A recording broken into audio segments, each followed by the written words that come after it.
ஸ்ரீ குருபியோ நமக. அனைவருக்கும் நமஸ்காரம். இன்று தை விசாகம், திருநீலகண்ட நாயனார் மற்றும் தாயுமானவர் குரு பூஜை தினம். புகழ்பெற்ற 63 நாயன்மார்களில் திருநீலகண்ட நாயனார் என்பவர் ஒருவர். 63 நாயன்மார்களும் சிவபெருமானுக்கு ஒவ்வொரு வகையில் ஒப்பற்ற தொண்டு செய்து வந்துள்ளனர். இவர் குயவர் குலத்தில் அவதரித்து சிவபெருமானால் ஆட்கொள்ளப்பட்டவர். சிவபெருமானின் அதிதீவிர பக்தரான இவர் தில்லை நடராஜரை தினமும் வழிபட்டு சிவனடியார்களுக்கு இலவசமாக மண்ணாலான திருவோடு செய்து கொடுத்தும் அந்த திருவோடுகளில் அமுது படைத்தும் தொண்டு செய்வதையே இவர் தனது வழக்கமாக கொண்டிருந்தார். சிவனடியார்களுக்கு திருவோடுகள் கொடுக்கும் பொழுது திருநீல கண்டம் என சொல்லிக் கொடுப்பது இவரது வழக்கம். ஆழகால விஷத்தை அருந்தி அந்த விஷத்தை தமது கண்டத்தில் நிறுத்தி உலகத்தை காத்த காரணத்தால் சிவபெருமானது கண்டம், அதாவது கழுத்து, நீல நிறமானது. அதை குறிக்கும் வண்ணம் அடியார் திருநீல கண்டம் என்று ஈஸ்வரனை அழைப்பார். இதனால் அவருக்கு திருநீலகண்ட குயவனார் என்ற பெயர் வந்தது. இவர் திருமண வயதை அடைந்ததும் திருமணமும்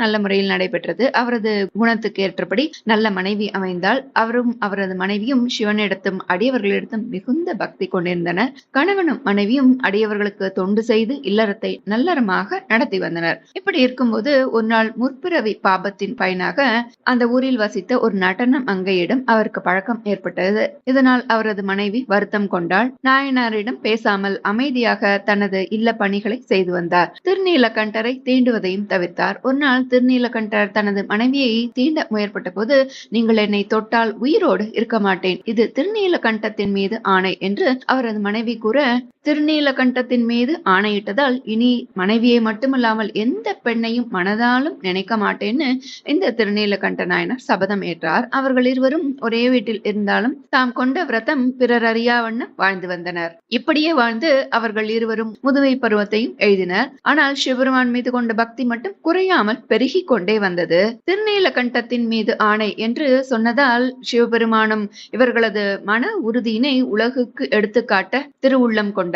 அந்த சர்வேஸ்வரன் வயது முதிர்ந்த ஒரு சிவனடியாராக வேடம் பூண்டு திருநீலகண்ட நாயனாரது வீட்டிற்கு வந்தார். நாயனாரும் அவரது மனைவியும் சிவனடியாரை அன்புடன் வரவேற்று உபசரித்தனர். அப்போது அந்த சிவனடியார் ரூபத்தில் வந்த சர்வேஸ்வரன் திருநீலகண்ட நாயனாரிடம் ஒரு திருவோடு ஒன்றினை கொடுத்து, இந்த ஓடு மிகவும் புனிதமானது, இதற்கு ஈடு இணை ஏதும் இந்த உலகிலேயே இல்லை, நான் நெடுந்தூரம் பயணம் செய்ய வேண்டியிருக்கிறது, அதனால் இந்த ஓட்டை நீ பத்திரமாக வைத்துக் கொள்ள வேண்டும், நான் திரும்பி வரும்போது உங்களிடம் நான் பெற்றுக்கொள்கிறேன் என்றார் அந்த சிவனடியார். திருநீலகண்ட நாயனாரும் அதை தன்னுடைய பாக்கியமாக கருதி பாதுகாப்பான இடத்தில் வைத்தார். சிறிது காலத்திற்கு பின் சிவனடியார் வந்து திருவோட்டை கேட்டார். திருநீலகண்ட நாயனார் அதை வைத்த இடத்தில் தேடினார். ஆனா அந்த திருவோடு அங்கு இல்லை. மனைவியிடம் விசாரித்தார். வீட்டில் எல்லா இடத்திலும் தேடியும் அது கிடைக்கவில்லை.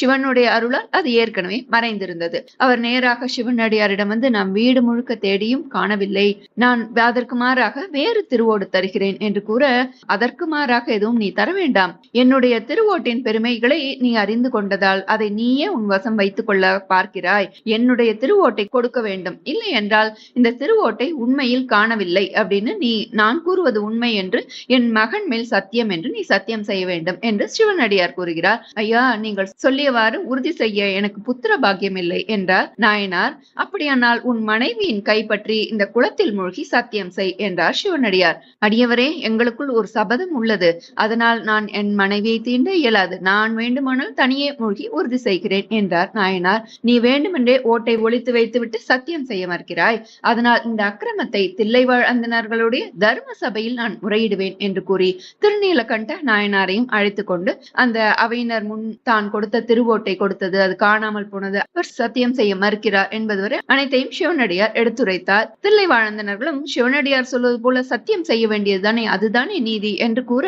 அதனை கேட்டு கலங்கினார் நாயனார். மனைவிக்கும் தனக்கும் உள்ள பிணக்கை கூற இல்லாமல், சரி நான் மூழ்கி தருகிறேன் என்று மட்டும் கூறினார். தில்லை வாழ்ந்தனர்களும் சம்மதித்தனர். நாயனாரும் அவரது மனைவியும் அந்த திருப்புலீச்சர கோயிலின் முன்னுள்ள குளத்தை அடைந்தார்கள். ஒரு மூங்கில் தடி ஒன்றில் ஒரு முனையை தாமும் மறுமுனையை அவரது மனைவியும் இருவரும் பிடித்த வண்ணம் அந்த குளத்தில் இறங்கினர். அதற்கும் சிவனடியார் ஒத்துக்கொள்ளவில்லை. நாயனாரும் தம்முடைய விரதத்தை யாவரும் கேட்க சொல்வதை தவிர வேறு வழியில்லை என்று கருதி அனைத்து விஷயங்களையும் ஆதி முதல் அனைத்தையும் கூறிவிட்டு குளத்தில் மூழ்கினார். இருவரும் குளத்தை விட்டு எழும்போது சிவன் அருளால் முதுமை நீங்கி இளமை கோலத்தில் தோன்றினார்கள். அந்த அற்புதத்தை கண்ட தில்லையந்தனர்கள் யாவரும் அதிசயத்தில் உறைந்தனர். அருகிலிருந்த சிவனடியாரை தேடிய போது அவரை காணவில்லை. அப்போது சிவபெருமான் உமையம்மையுடன் ரிஷபாரூடராய் காட்சியளித்து புலனை வென்றோர்களே இளமை பொலிவுடன் எம்மை நீங்காதிருப்பீர்களாக என்று வாழ்த்தி அருள் புரிந்தார். அவர்களை திருநீலகண்ட நாயனாரும் அவரது மனைவியாரும் அங்கு விழுந்து நமஸ்கரித்தனர். பின் இருவரும் பூமியில் பல காலம் சிவ தொண்டு புரிந்து இறுதியில் சிவனடியை சேர்ந்தனர். சிவபெருமானின் பெயரை சொல்லி திருநீலகண்டம் என்று சொல்லி ஏற்ற சபதத்திற்காக தன் வாழ்வின் சந்தோஷத்தை தியாகம் செய்த திருநீலகண்ட நாயனாரின் குரு பூஜை தை மாதம் விசாக நட்சத்திரத்தன்று அவர் அவதாரம் செய்த ஸ்தலமான சிதம்பரம் நடராஜர் திருக்கோவிலிலும் முக்தியடைந்த ஸ்தலமான கடலூர் மாவட்டம் திருப்புலீஸ்வரம் அருள்மிகு இளமையாக்கினார் திருக்கோவிலிலும் மிக விமர்சையாக நடைபெறும். இந்த நன்னாளில் திருநீலகண்ட நாயனார் சரித்தம் அறிந்து குருவருளும் திருவருளும் பெறுவோம். திருநீலகண்ட நாயனார் திருவடிகள் போற்றி போற்றி, அம்மையப்பன் மலரடிகள் போற்றி போற்றி. அடுத்து தை விசாகம் தாயுமானவர் குரு பூஜை தினம். விஜயரங்க சொக்கநாதர் என்ற நாயக்க மன்னன் திருச்சியை தலைநகராக கொண்டு ஆண்டு வந்தார். அவரிடத்தில் தலைமை கணக்கராக பணியாற்றியவர் கேடிலியப்பர். இவருக்கும் கஜவல்லி அம்மைக்கும் இரண்டாவது மகனாக திருச்சி தாயுமானவரது பேரருளால் தோன்றியவர் தாயுமானவர். இவர் தனது 5வது வயதில் சிற்றம்பல தேசிகரிடம் தமிழ் கற்றார். வடமொழி புலமையையும் கைவரப்பெற்றார். தினமும் தாய்மான சுவாமியை தரிசித்தபடி இருந்த தாயுமானவர் சிவபெருமான் மீது எளிய பாடல்களை பாடத் தொடங்கினார். திருமூலர் மரபில் வந்த மௌனகுரு சுவாமிகள் அந்த பாடல்களை கேட்டு வியந்து தாயுமானவரை தனது சீடராக ஏற்றுக்கொண்டார். தாயுமானவரை தன் அருகே அமரச் செய்து அருட்கண்ணால் பார்த்து, சக்ஷு தீட்சை கண்ணாலேயே தீட்சை, காதில் மந்திரோபதேசம் செய்து வாசக தீட்சையும் அருளினார். இதை நாம் திருச்சி மலக்கோட்டையில் தாயுமானவர் மௌனகுரு சுவாமிகளிடம் உபதேசம் பெற்ற இடத்தை நாம் காண முடியும். தக்க வயதில் பெற்றோர் விரும்பியபடி மௌனகுரு சுவாமிகளின் ஆசிகளுடன் மட்டுவார்கொள்ளி என்ற பெண்ணை மணந்தார் தாயுமானவர். சில காலம் கழித்து இந்த தம்பதிக்கு கனக சபாபதி என்ற பிள்ளை பிறந்தார். சில காலம் கழித்து தாயுமானவரின் மனைவி சிவபதம் அடைந்தார். தாயுமானவர் குழந்தையுடன் தவித்ததை பார்த்த சிவ சிதம்பரம் அந்த குழந்தையை வளர்த்து வந்தார். ஒரு சமயம் பூக்களை பறிப்பதற்கு நந்தவனத்திற்கு சென்றார் தாயுமானவர். நந்தவனத்தில் முல்லை, பாரிஜாத்தம், வில்வம், துளசி என்று பலவிதமான மலர்கள், இலைகள் நிறைந்திருந்தாலும் அவை எதையும் பறிக்காமல் காளி கூடையுடனேயே திரும்பி வந்தார் தாயுமானவர். ஏன் காளி கூடையுடன் திரும்பியுள்ளார் என்று பெற்றோர் கேட்டதற்கு, அங்குள்ள மலர்கள் எனது கண்களுக்கு மலர்களாக தெரியவில்லை, எல்லாமே சிவ உருவமாகவே தெரிகின்றன, சிவத்தை கிள்ளி எவ்வாறு சிவத்தில் போட முடியும் என்று பதில் கேள்வி கேட்டாராம் தாயுமானவர். படிமலர் எடுக்க மனமும் நன்னேன் என்று கூறிய தாயுமானவர், ஆடாக மாடாக புழு பூச்சியாக பிறந்திருந்தால் எவ்வாறு சிவபூஜை செய்ய முடியும்? அதனால் மனித பிறப்பை நாம் அனைவரும் விரும்புவோம். மனித பிறப்பை அளித்த இறைவனுக்கும் நன்றி சொல்வோம், அன்பு செய்வோம், பண்பு காட்டுவோம், நம் மனதை அவனை நோக்கியே செலுத்த வேண்டும் என்று அருள்கிறார். தாய்மானவரின் தந்தை சிவபதம் அடைந்தார். பின் இவரை பெரும் கணக்கராக நியமித்தார் மன்னர். ஒரு முறை தாய்மானவரின் பணியை பாராட்டி அவருக்கு விலை உயர்ந்த சால்வை ஒன்றை போர்த்தினார் மன்னர். தாய்மானவர் அரண்மனையிலிருந்து வீடு திரும்பும் வழியில் மூதாட்டி ஒருவர் கடும் குளிரில் நடுங்கிக் கொண்டிருப்பதை பார்க்கிறார். உடனே தமக்கு மன்னர் போர்த்திய சால்வையை எடுத்து மூதாட்டிக்கு போர்த்துகிறார் தாய்மானவர். மறுநாள் காலை அரசாங்க முத்திரையுடன் கூடிய இந்த சால்வையை மூதாட்டி போர்த்தி கொண்டிருக்கிற செய்தி மன்னரை எட்டியது. அது குறித்து தாய்மானவரிடம் கேட்டார் மன்னர். அதற்கு தாய்மானவரோ, என்னை காட்டிலும் குளிரால் நடுங்கிக் கொண்டிருந்த அந்த அகிலாண்டேஸ்வரி அம்பாளுக்கு அந்த சால்வை தேவைப்பட்டது, அதனாலே கொடுத்து விட்டேன் என்று பதிலளித்தார். துன்பத்தில் உள்ளவரையெல்லாம் அம்பிகையாக கண்ட தாய்மானவரின் மனப்பக்குவத்தை உணர்ந்து மன்னர் பாராட்டினார். சிவயோகியாகவே மாறிவிட்டிருந்தார் தாய்மானவர். பல தலங்களுக்கு சென்று சிவபெருமானை போற்றி பாடி வழிபட்டார். அங்குள்ள இடங்களில் வேண்டுதல் என்ற பெயரில் உயிர் பலி, ஆடு, மாடி, கோழி என்ற உயிர் பலி கொடுப்பதை விரும்பாத தாய்மானவர் அதற்கு எதிர்ப்பு தெரிவித்தார். கொல்லா விரதம் குவளையம் எல்லாம் ஓங்கி எல்லாருக்கும் சொல்லுவது என் இச்சை பராபரமே, கொல்லா விரதம் ஒன்று கொண்டவரே நல்லோர், அல்லாதார் யாரை அறியேன் பராபரமே என்று பாடுகிறார். இதை கேட்டதும் பல அரசர்களும் உயிர் பலி கொடுப்பதை தடுக்க சட்டம் இயற்றினர். தாய்மானவர் அவரது தந்தை மறைவுக்கு பின் தலைமை கணக்கராக இருந்த சிறிது காலத்திலேயே மன்னரும் மறைந்தார். பின் ராணி மீனாட்சி அம்மை ஆட்சி புரிய தொடங்கினார்.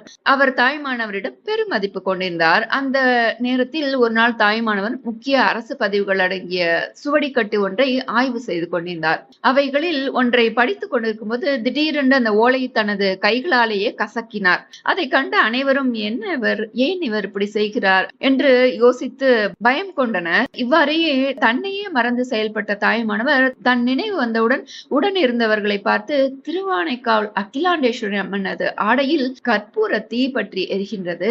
அன்னையை பற்றி கொண்ட தீயை கசக்கி அணைக்க முயன்ற போது என் கையிலே இருந்த இந்த பதிவேடு, அரசு பதிவேடு கசங்கி பாழ்பட்டு விட்டது என்று சொன்னாராம். சிறிது நேரத்திலேயே திருவானைக்காவலிலிருந்து அம்பாளுக்கு தீபாராதனை எடுக்கும் போது கற்பூரம் தவறி அம்பாள் ஆடை மீது விழுந்தது. அதனால் ஆடையின் பற்றிய தீ சிரமப்பட்டு அணைக்கப்பட்டது என்ற செய்தி அங்கு வந்தது. தாயுமானவரின் இந்த செயல் அனைவருக்கும் வியப்பை தந்தது. அரசியார் மெய்சிலிர்த்து கண்ணீர் ததுமி நின்றார். அதனுடன் நில்லாத ஆட்சி பொறுப்பையும் அவரே ஏற்று நடத்த வேண்டும் என்று கூறினார். ஆனால் தாயுமானவரோ அரச பதவி விரும்பாதவர். அதனால் அரசியாரிடம் வேண்டி கேட்டுக்கொண்டு துறவு மேற்கொண்டு சிவ தொண்டு புரிய சென்றார். திருவருள் விலாச பரசிவ வணக்கம் முதல் வண்ணம் ஈராக 56 தலைப்புகளில் 1452 பாடல்களை பாடியுள்ளார்.